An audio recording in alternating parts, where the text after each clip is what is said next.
Hello everyone, welcome to my channel. Today video I will try to explain how we can disable or remove BitLocker from our Windows drive.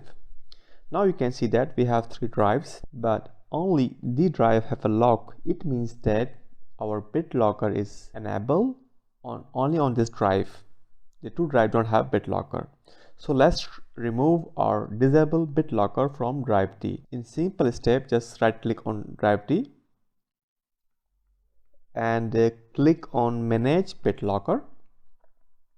Now you can see that drive C BitLocker is off, drive D BitLocker is on, and drive E BitLocker is off. So I need to remove the BitLocker from drive D. So I will just click on turn off BitLocker.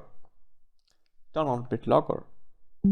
Oh, you can see that our BitLocker is removed from drive D. So close it. Now you can see that the lock you can see before is already removed.